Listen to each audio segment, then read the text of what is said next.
Are you planning to travel to Turkey soon? Before you book your hotels and flights, wait, let me tell you something. Did you know that missing even one document from your visa application could lead to your visa being rejected? Yeah. So in today's video, we're going to cover all the documents you need for the Turkey visa application, where you can get some of the documents like travel insurance, how much you need to pay for the visa, the wait time for the visa, and even where the embassy is located. Some of you want to apply for the visa but don't even know where the Turkish embassy is located.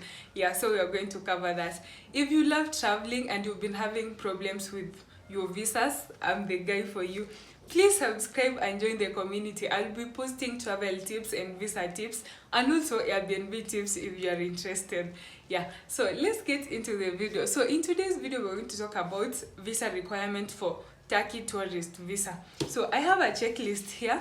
I was given by the Turkey embassy when I was applying for my own Turkey visa. So I'm going to read out every requirement and then I explain further to give you more knowledge on it if you're not familiar with any of the documents that I'll be mentioning. So the first document needed is your passport. East African passport. I think that's basic and everyone has a passport. If you want to travel, you definitely have a passport. Yeah, so your passport is supposed to be valid for 3 months. Like if you are traveling to Turkey and coming back, it should be 3 months more valid than the date you're coming back to the country. So know that. Don't go to apply for the visa with an expired passport. It will be rejected. So the next thing is proof of accommodation. So for this, proof of occupation. So for this, you're supposed to show that you have something you do for a living. One of the reasons that they ask for this is to show that there's something that's going to make you come back to your country. Like you have a job, you have a business. So that's going to motivate you to come back to Kenya so that you don't go to Turkey and stick there because like you don't have any reason to make you to come back. So under proof of occupation, you're supposed to provide an employment letter. If you need more guidance on how to write an employment letter, I can do a video for you because there are some specific things that should be in the employment letter, like the name of the company, where it's located, your details, when you started working for the company, if your job is full-time or part-time, all those details. If you're interested, comment and I'll do a video on that. So if you're employed, you're supposed to provide an employment letter. If you have a business, like you're self-employed, you're supposed to provide business registration documents showing your full names. This is to prove that the business is actually yours. Yeah, so you're supposed to provide that. So that's the second document, proof of occupation. Number 3, bank statement. So the bank statement is supposed to be last 6 months and it should be dated and stamped by the bank. So for this, there has been cases where some people fake bank statements because like for this Turkey visa, the minimum amount that you're supposed to have in your bank is $3,000. Someone doesn't have enough money in their bank, so they look for their friend or someone and they ask them to forge their bank statement. So to avoid that, the embassy stated that you have to print the bank statement at the bank, and then the bank has to sign and stamp it to show that it's legit. And also guys, if you, like for example, you want to travel but don't have enough money in your bank, you can ask a friend or a boyfriend or someone you trust to give you some money. You get the statements and then you can return the money back to them.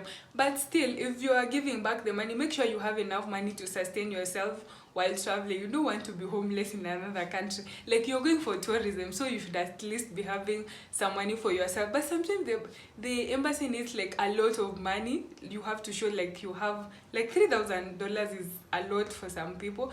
Yeah, so you can ask for someone, you give them back after you print the statement, but also make sure that you have some money to use while traveling.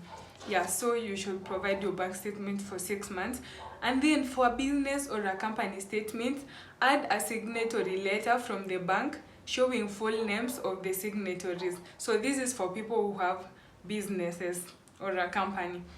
And then another requirement, non-confirmed hotels, reservations. So this is to prove that you have somewhere you'll be staying when you're traveling to Turkey. As I said again, you don't want to be homeless in another country. So guys, if you want also under this, if you want to know how to book hotels for visa application without paying for anything, because as I always say, visa is 50-50, you may or may not get it. So if you want to know how to book hotels without paying for it, again, comment and I will do a video on that, so that you can save your money. You don't want to pay like $500 for a hotel and then your visa is rejected, you are not traveling anymore and you lose your money, because some of the hotels don't give back the money after you've paid. So if you want to know how to book hotels for free, comment, I'll do a video on that. The next thing is flight reservations. Again, actually the whole thing about all these requirements is for the embassy to confirm that you're not going to stay in a foreign country and refuse to come back to your country. So you're supposed to provide flight reservations. For this you're supposed to provide a going ticket and a return ticket, again to show that you're not going to stay in the other country. So if you want to also know how to book flights without paying for anything, to avoid losing your money because you're scared, oh, I may pay for flights. Actually flights are not so cheap, they're around like $1,000, and then your visa is rejected, you lose $1,000. That's a lot. If you want to know how to book flights without paying for them, also comment, I will do a separate video on that because it's so detailed. And then for sponsorship, so sometimes you don't have like enough money in your bank, but you have someone who can sponsor you, like your mother, your father, or your spouse. So for sponsorship, it has to be a nuclear family member or a spouse. So a nuclear, you know, a nuclear family, you learn that in primary school. It should be your mother, your father, your siblings, like brother or sister only, or your spouse. And for your spouse, you have to prove that you are actually in a relationship. For that, you can prove through a marriage certificate. Actually, I think that's the only document that can show that you are a spouse to someone. So if your spouse is sponsoring you, you should provide a marriage certificate showing that you two are in a relationship. Otherwise, it should only be a nuclear family member. Another requirement, 2 passport photos.